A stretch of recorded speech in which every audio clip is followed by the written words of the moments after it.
अब पुष्प वाटिका का प्रसंग यहाँ से प्रारंभ होता है। बड़ा मार्मिक प्रसंग गोस्वामी जी ने लिखा है। इस प्रसंग में जितना गहराई में जो उतर जाए उतना कम है।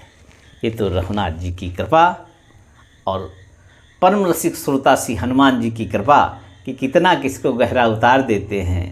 राम कथा कै मित जग नाही, यथा अनंत राम भगवाना, तथा कथा कीरति गुण नाना। भगवान श्री राम और लक्ष्मण को गुरुदेव विश्वामित्र जी कहते हैं, अब समय हो गया है, जाओ, हम लोग विशेष अतिथि हैं राजा जनक के, इसलिए जाओ, जो राजकीय बाग है उससे जाकर के पुष्प चयन करके लाओ। लेकिन गोस्वामी जी ने एक बात यहाँ बड़ी स्पष्ट कर दी, समय जान गुरु आयस पाई। गुरु ने आज्ञा कब दी? जब समझ गए कि अब शुभ मुहूर्त है चलने का, क्योंकि त्रिकालज्ञ विश्वामित्र जी जानते हैं कि अब यहाँ से जाने के बाद में परमपिता परमात्मा को जगत जननी श्री किशोरी जी के दर्शन होंगे और दोनों का यहाँ से अलौकिक प्रेम पुनः स्थापित हो जाएगा। लेकिन उसके लिए मुहूर्त की आवश्यकता है। हर शुभ कार्य महापुरुष मुहूर्त के साथ ही करते हैं। यद्यपि आजकल इसको कुछ लोग अवहेलनापूर्वक देखते हैं, लेकिन सत्य बात यह है कि जब नासा भी नहीं था तब हमारे ज्योतिषाचार्य हजारों हजारों वर्ष पूर्व बता देते थे कि चंद्र ग्रहण और सूर्य ग्रहण अमुक समय पर लगेगा, अमुक समय तक अमुक स्थान पर दिखेगा। यह ज्योतिष का ही फल था, ज्योतिष का ही प्रभाव था। और विश्वामित्र जी ने उचित मुहूर्त, उचित समय समझ करके, ताकि कार्य की संपन्नता हो जाए, ऐसा समझ करके राघव सरकार और लक्ष्मण जी से कहा, आप पुष्प चयन करके लाओ। क्यों? क्योंकि यह वादा करके आए हैं विश्वामित्र जी दशरथ जी से कि सर्व धर्म सुजस प्रभु तुम कहो, इनका अति कल्याण।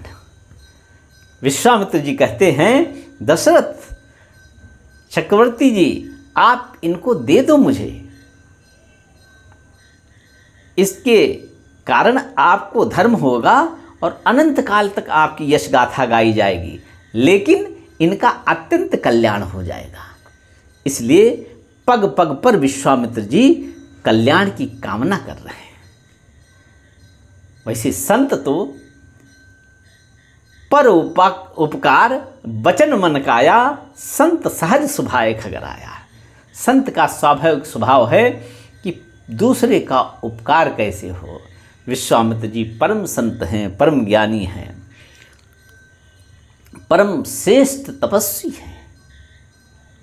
और एक उदाहरण ये समझने के लिए विश्वामित्र जी के लिए काफ़ी है कि जब विश्वामित्र जी से आज्ञा लेते हैं प्रभु श्री राम कि नाथ लखनपुर देखन चाही, प्रभु सकोच भय प्रकट न कहें, तो विश्वामित्र जी ने आज्ञा देते हुए कहा है, जाय देखिए आओ नगर, सुख निधान दो भाई, करह सुफल सबके नैन, सुंदर बदन दिखाई। लक्ष्मण जी को पुर देखने की आज्ञा मांगते हैं मेरे राघव सरकार, लेकिन उससे आगे की बात कहते हैं विश्वामित्र जी। विश्वामित्र जी कहते हैं, नगर देखने लक्ष्मण जाएंगे, लेकिन नगर देखना आपको भी है। हो सकता चूक हो जाए किसी को और वो आपको न देख पाए, तो आपका कर्तव्य है राघव कि आप जाना तो इन नगरवासियों को देखना, ताकि उनके मनोरथ सफल हो जाए। क्यों? वहाँ के जितने नर नारी हैं ना, गोस्वामी जी लिखते हैं, पुर नर नारी सुभग सुच संता, धर्मशील ज्ञानी गुणवंता। जनकपुर के नर और नारी सब धर्मशील हैं, ज्ञानी हैं, गुण से युक्त हैं, अत्यंत पवित्र आचरण हैं, सब सुंदर हैं और सब संत हैं। इसलिए विश्वामित्र जी ने क्या कहा, जाय देखिया वह नगर, सुख निधान दो भाई, करह सुफल सबके नयन, सुंदर बदन दिखाई। एक तो राघव आपका कर्तव्य है कि आप सबको देखना, दूसरा आपका कर्तव्य मैं आपको सौंपता हूं कि सबको अपना मुख कमल अवश्य दिखाना, ताकि सबके नेत्र कृतकृत्य हो जाएं, नेत्रों का फल मिल जाए। और वास्तव में नेत्रों का फल तो यही है कि संत का दर्शन हो, भगवंत का दर्शन तो बाद में होगा। जो संतों का दर्शन नहीं करता, उसके नेत्र ये मोर पंख के समान हैं। इसलिए विश्वामित्र जी परम संत हैं और यही कारण है कि भगवान श्री राम विश्वामित्र जी के पीछे पीछे चल रहे हैं। प्रेम के वशीभूत होकर संत का अनुसरण कर रहे हैं परमात्मा, और मानो ये शिक्षण दे रहे हैं कि संत के पीछे पीछे चलने पर भगवान को भी भगवत्ता प्राप्त होती है। बिना संत के पीछे चले राम को रामत्व नहीं प्राप्त होगा। इसलिए समय जान गुरु आयस पाई, लेन प्रसून चले दो भाई। विश्वामित्र जी ने समझ लिया यह मुहूर्त, यह समय अनुकूल है, जब अगर प्रस्थान किया जाए तो मनो अभिलषित कार्य पूर्ण हो जाएगा। इसलिए लेन प्रसून चले तो भाई। अब जाना कहाँ है? भूप बाग बर देखो जाई। सीधा दूसरी जगह नहीं गए।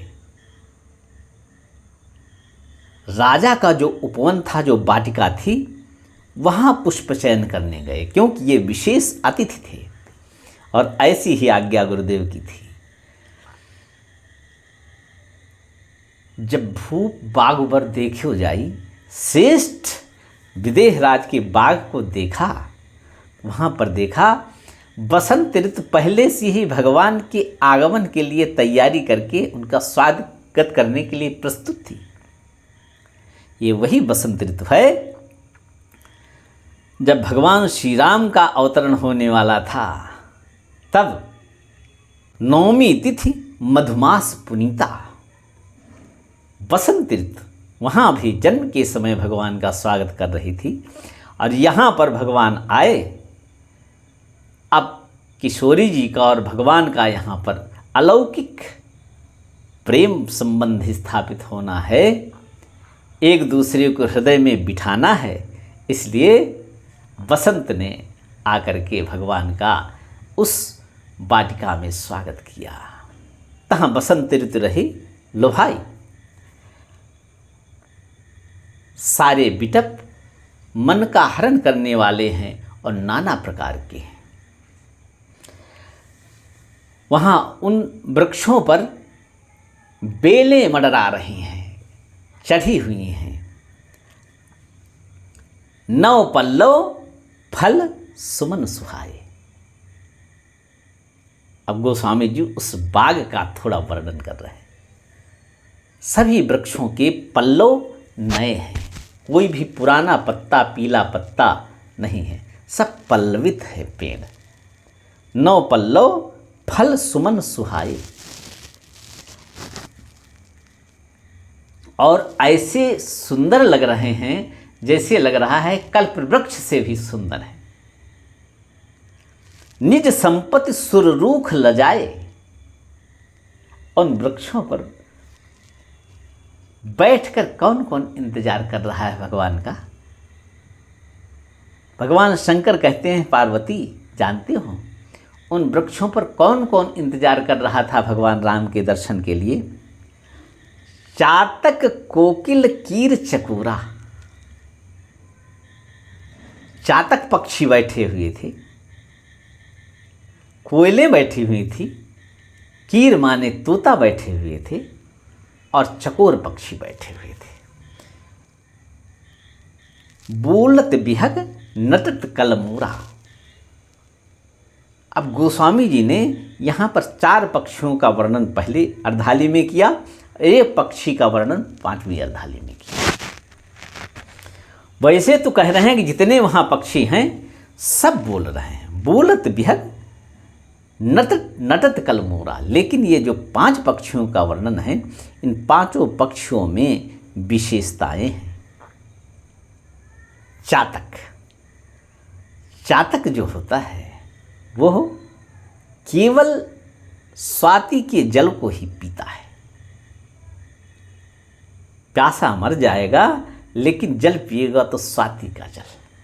इसी तरह से भगवान के दर्शन के अनुरागी जो भक्त होते हैं वो संसार उनको दिखता ही नहीं, संसार अंधकार में दिखता है, केवल रघुनाथ जी को ही वो देखना चाहते हैं। यही बात कागभसुंड जी ने कहा, मनते सकल वासना भागी। उत्तरकांड में कागभसुंड जी कहते हैं गरुण जी से, मनते सकल कामना भागी, केवल रामचरण लय लागी।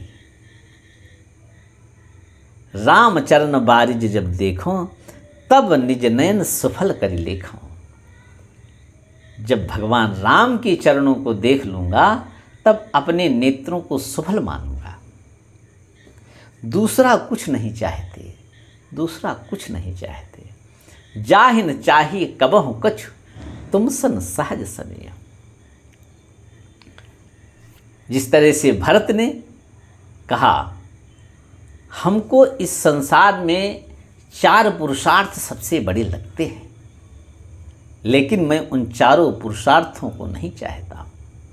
प्रयागराज में कहते हैं, धर्म अर्थ न धर्म न काम रुचि, पद न चाहो निर्वाण। फिर प्रयागराज ने कहा, क्या चाहिए आपको? संगम में त्रिवेणी माता ने कहा, क्या चाहिए आपको? बोले, जन्म जन्म रति राम पद, यह वरदान न आन। अर्थ न धर्म न काम रुचि, पद न चाहो निर्वाण। जन्म जन्म पद राम पद, जन्म जन्म रति राम पद, यह वरदान नान। केवल यह वरदान मुझे दे दो कि जन्म जन्म में भगवान रघुनाथ के चरणों में रति हो। अर्थात इस कोटि को जो भक्त हैं वह केवल और केवल भगवान रघुनाथ जी के चरणों का अनुराग चाहते हैं। निदरहि सरित सिंधु सरभारी, रूप बिंदु जल होहि सुखारी। इस कोटि को जो भक्त हैं वो चातक का रूप धारण करके वहाँ पर भगवान का दर्शन करने के लिए उन वृक्षों पर विराजमान है। ये अलौकिक बाग है और अलौकिक आज दिन भी है जब रघुनाथ जी सीता जी से प्रथम दर्शन करेंगे। कोकिल, कोकिल मधुर स्वर में बोलता है और मधुर स्वर में रामचरितमानस में 2 जगह प्रसंग आता है जब मधुर स्वर में बोला गया।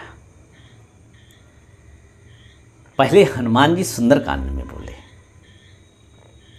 मधुर वचन बोले हनुमाना, सीता मन विचार कर नाना, मधुर वचन बोले हनुमाना।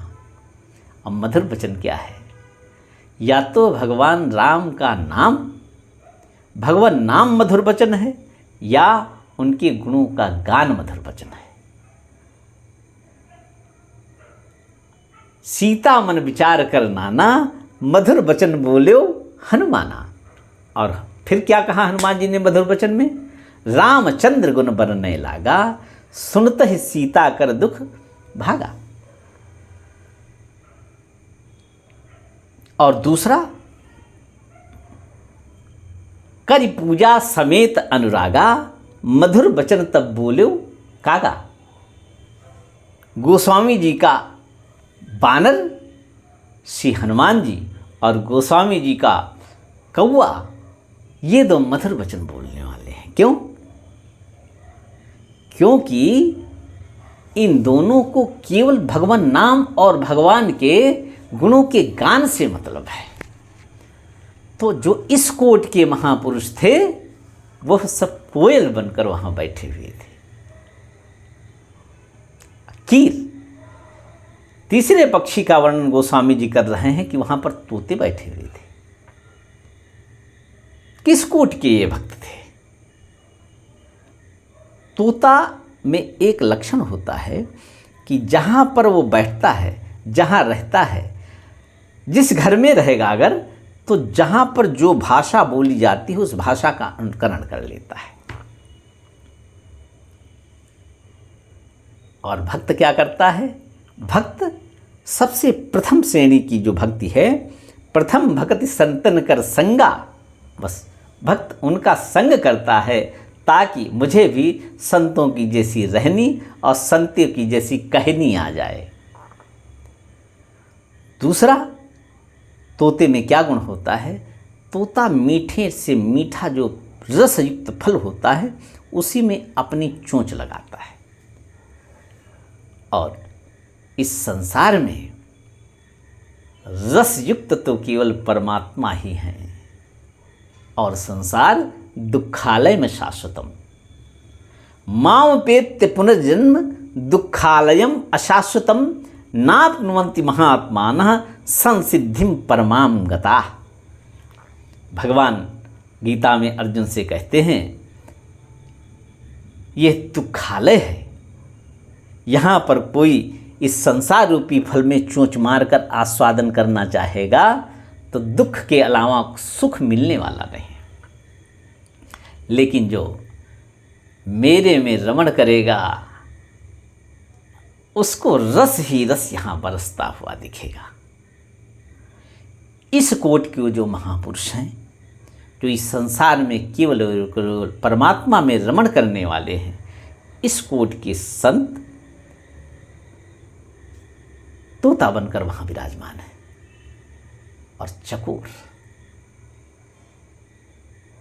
चकोर पक्षी जब चंद्रमा को देखता है पूर्णिमा के, एकटक लगाकर उसी तरफ मुंह घुमाता चला जाता है।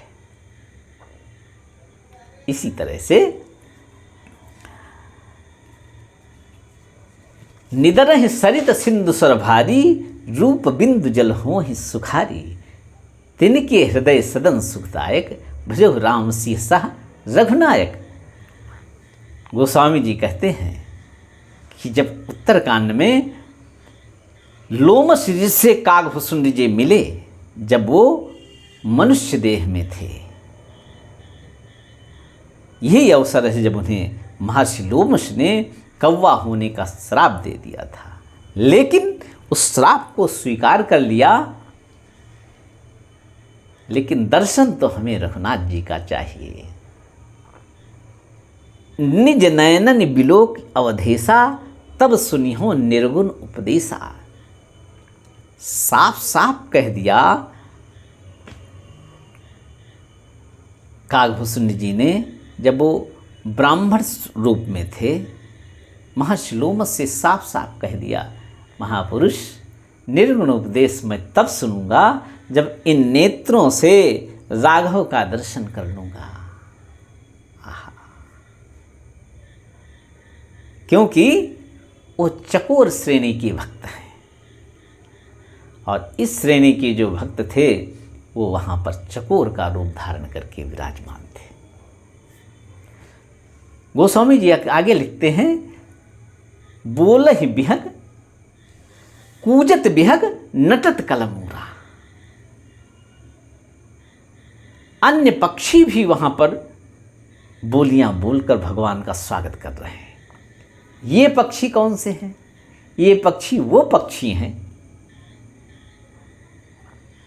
जो भगवान राम के चरित्र को यद्यपि गहराई से नहीं जानते हैं, लेकिन जो भी उनकी टूटी फूटी भाषा है उसमें वो उस सागर को पार करना चाहते हैं जिस पर व्यास आदि कवि पुंगव नाना, व्यास आदि महापुरुषों ने, सुखदेव आदि महापुरुषों ने उस महासागर में पुल जैसा बना दिया है।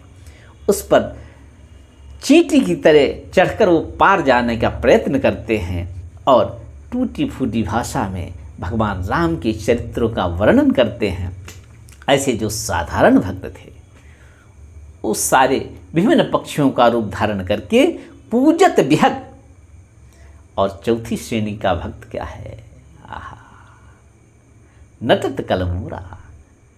जिस तरह से बादलों को देखकर मोर नृत्य करता है, उसी तरह से एक प्रसंग आता है श्रीमद् रामचरितमानस में, जब सुतीक्ष्ण मुनि ने सुना अगस्त्य के शिष्य महर्षि अगस्त्य के ऋषि अगस्त्य कर शिष्य सुजाना, नाम सुतीक्षण रति भगवाना, मनक्रम वचन राम पद सेवक, सपने हो आन भरोस न देवक, प्रभु आगमन सवन सुन पावा, करत मनोरथ आतुर धावा।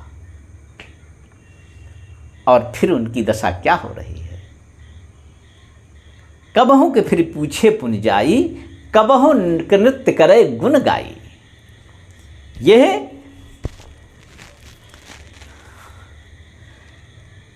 यह स्थिति है कि अनुराग में मीराबाई नाच रही है, प्रेम दीवानी, इस कोट किया। जब नारद जी ने भक्त सूत्र लिखा तो सबसे पहला सूत्र लिखा, अथातो भक्तिम व्याख्यास्यामः, अथातो भक्तिम व्याख्यास्यामः सा तस्मिन् परम प्रेम रूपा अमृत स्वरूपा च। वो भक्ति जो है भगवान के प्रति अनुपम प्रेम से परिपूर्ण है। और इसी अनुपम भक्ति को लेकर मीरा जैसे भक्त नृत्य करते हुए लाज छोड़कर नाचते थे। इस कोट के जो भक्त थे वहाँ मोर बनकर मधुर आवाज में गान करते हुए मानो भगवान राम के गुणों का गान कर रहे हों और नृत्य कर रहे थे। बोलत बिहग नटत कलमोरा।